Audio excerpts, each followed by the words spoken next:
Good morning. Today's topic is gravitation. अब gravitation क्या होता है? What is gravitation?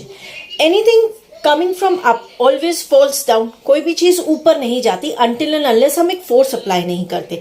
जब हम बॉल ऊपर फेंकते हैं तो हम बॉल को एक फोर्स अप्लाई करते हैं जिसकी वजह से ball goes up.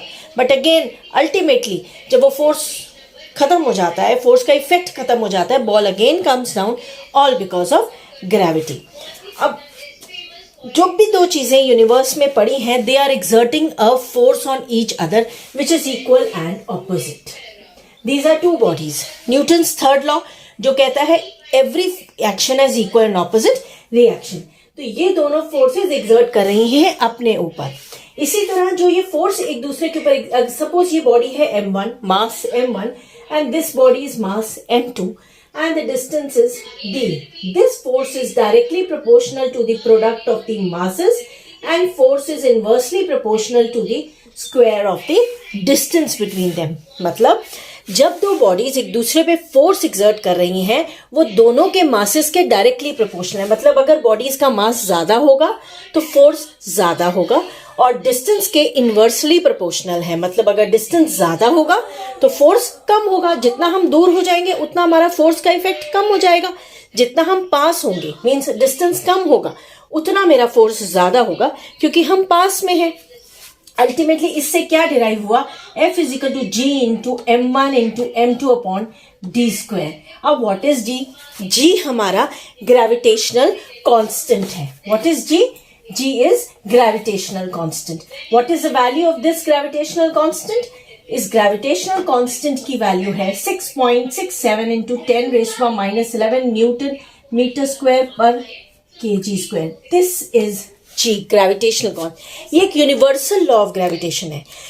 Universal law of gravitation ये कहता है कि हर बॉडी एक दूसरे को अट्रैक्ट करती है with equal and opposite forces. अब अगर I am standing on the floor, मैं फ्लोर को पुश करके फिर आगे की तरफ जा रही हूं तो जितना फोर्स मैं पैरों से अर्थ की तरफ लगा रही हूं उतना ही ऑपोजिट फोर्स अर्थ मेरी तरफ लगा रही है. That is why I am moving forward. अब क्वेश्चन ये अराइज करता है कि हाँ, मैंने फोर्स अर्थ की तरफ लगाया और अर्थ ने मेरी तरफ लगाया, मैं तो चली पर अर्थ क्यों नहीं चली? अर्थ के ऊपर इक्वल ऑपोजिट फोर्स लगा पर अर्थ इसलिए नहीं चली क्योंकि एक हमारे पास इक्वेशन थी which you remember, force is equal to mass into acceleration. तो एक्सेलरेशन क्या हो गया? F upon m. अगर m ज्यादा है तो एक्सेलरेशन कम होगा, m कम है तो एक्सेलरेशन ज्यादा. अर्थ के कंपैरिजन में मेरा मास कम है, कम होने की वजह से मेरी एक्सेलरेशन ज्यादा है. So I am visible that I am moving. But earth का मास बहुत ज्यादा है, हेंस उसकी एक्सेलरेशन कम है. सो अर्थ डज नॉट मूव. इसलिए दिस डज नॉट कंक्लूड कि हाँ हम जो फोर्स अर्थ को लगा ही नहीं रहे. डेफिनेटली जब हम फोर्स लगाते हैं तब अर्थ फोर्स लगा रही है और उस फोर्स से हम मूव करते हैं. But earth does not move क्योंकि अर्थ का मास ज्यादा है और एक्सेलरेशन कम है. Here one thing more I will make clear. होता है केपलर्स लॉ. प्लैनेट्स एक दूसरे के अराउंड मूव कर रहे हैं. प्लैनेट सन के अराउंड मूव कर रहे हैं. I am sorry, planets are moving around the sun in elliptical path. Sun हमारा सेंटर में है, बाहर हमारे ऑर्बिट्स हैं and planets are moving around. अब कोई ना कोई फोर्स तो है जिसकी वजह से ये प्लैनेट मूव कर रहे हैं. This is the gravitational force. इसी ग्रेविटेशनल फोर्स की वजह से इस सन के अराउंड अर्थ एक इलेप्टिकल ऑर्बिट में आराम से कॉन्स्टेंटली मूव कर रहा है. बिल्कुल apply, when we apply this physics to the daily everyday things what we are doing, we will come to know, we will learn it more better. ठीक है. अब हम एक पॉइंट और मैं आपको बताती हूँ कि हम जब सी शोर्स पे जाते हैं हम देखते हैं टाइड्स ऊपर उड़ती हैं और रात को ज्यादा. वाई? क्योंकि वो मून की ग्रेविटी की वजह से उनकी तरफ वाटर अट्रैक्ट होता है. It is because of the moons gravitational force that tides rise. Why do tides rise? It is because of the moons gravitational force. Moon जो है वो वाटर को अपनी तरफ अट्रैक्ट करता है. जितना मूनलाइट ज्यादा होगी उतनी टाइड्स हाई होती हैं because of moons gravitational force. Clear?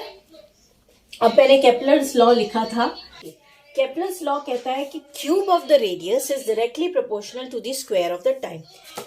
इसका मतलब प्लैनेट और सन के बीच का डिस्टेंस अगर ज्यादा है तो टाइम पीरियड ज्यादा लेगा। मतलब वो अगर प्लैनेट सन से दूर है तो टाइम पीरियड ज्यादा लेने का मतलब वो धीरे धीरे चलेगा।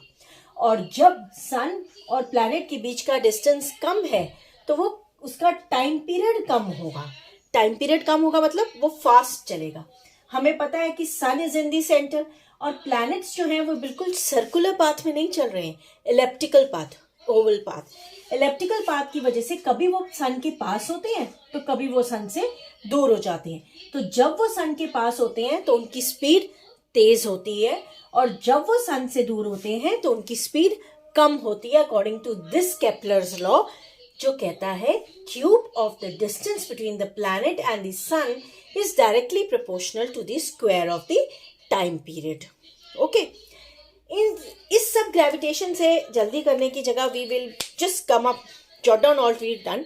हमने ये पॉइंट्स किए कि अर्थ में ग्रेविटी है, अर्थ हर चीज को अपनी तरफ खींचती है। कोई भी दो बॉडी पड़ी होती हैं वो एक दूसरे पे equal and opposite force apply करती है। अब जिसका मास ज्यादा होता है वो नहीं कम एक्सेलरेशन शो करती है, जिसका मास कम होता है वो ज्यादा एक्सेलरेशन शो करती है। हमारा मास अर्थ के कंपैरिजन में छोटा है तो हम मूवमेंट शो करेंगे और जिसका कम ज्यादा है मास अर्थ वो मूव नहीं करती। ठीक, टाइड्स जो राइज करती हैं ग्रेविटी की वजह से राइज करती हैं। हम सीधे खड़े हैं बिकॉज ऑफ ग्रेविटी, अर्थ की पुल की वजह से। हम स्पेस में जाते हैं, we are not able to stand properly. Why? क्योंकि वहां ग्रेविटी नहीं है, एक पुल नहीं है अर्थ की तरफ। अब here one point has to be clear कि क्या ग्रेविटी पूरी अर्थ पे सेम होती है? क्या ग्रेविटी पूरी अर्थ पे सेम होती है? बिल्कुल नहीं। ग्रेविटी यहाँ पर सरफेस ऑफ द अर्थ में मैक्सिमम होती है और सेंटर ऑफ द अर्थ में there is no gravity. Centre of the Earth में कोई ग्रेविटी नहीं है और सरफेस ऑफ द अर्थ में ग्रेविटी ज्यादा है। अब हमारा जो अर्थ है उसके अंदर ये पोल्स हैं, ये इक्वेटर है है कि नहीं? अब क्योंकि वो ऐसा होने की वजह से पोल्स का रेडियस क्या है? पोल्स का radius F is equal to, अब फिर से हमारी इक्वेशन आ गई, F is equal to G into M1 into M2 upon d square. अब पोल्स का डिस्टेंस क्या है? कम है, तो वहां पे ग्रेविटी क्या होगी? ज्यादा होगी। और इक्वेटर का रेडियस डिस्टेंस ज्यादा होगा और इसलिए यहाँ पे ग्रेविटी कम होगी। पोल्स पे ग्रेविटी ज्यादा, इक्वेटर पे ग्रेविटी कम, सरफेस पे ग्रेविटी ज्यादा और सेंटर पे ग्रेविटी जीरो।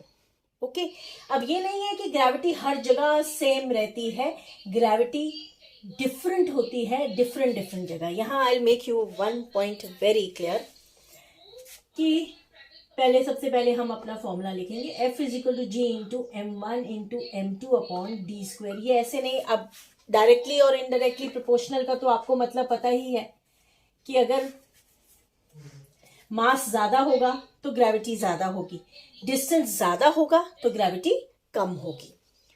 अब इसका अगर मैंने सपोज अन ऑब्जेक्ट का मास है M1, सेकेंड ऑब्जेक्ट का मास है M2 इन फर्स्ट सिचुएशन, तो दोस्तों फोर्स मेरा ये है। सेकेंड सिचुएशन में अगर मैं फर्स्ट ऑब्जेक्ट का मास तो 1 ही है पर सेकेंड ऑब्जेक्ट मेरा डबल मास का हो जाता है, तो मेरे फोर्स पे क्या इफेक्ट होगा? पहली बात, डायरेक्टली प्रोपोर्शनल है तो डेफिनेटली बढ़ेगा।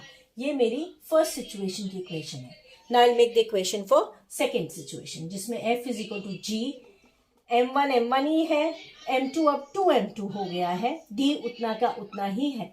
तो जब हम इस इक्वेशन को इसके अंदर देखो, this is F2, this is F1, F2 is equal to G into, यहाँ 2 मैंने बाहर निकाल लिया, M1 M2 upon d square. हमें पता है G into M1 M2 upon d square is F1, तो F2 is equal to 2F1। Hence जो फाइनल फोर्स होगा वो फर्स्ट फोर्स का डबल हो जाएगा।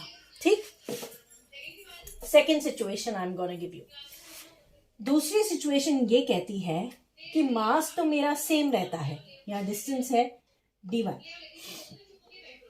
पर जो हमारा डिस्टेंस है वो हाफ हो जाता है, d1 का हाफ हो जाता है।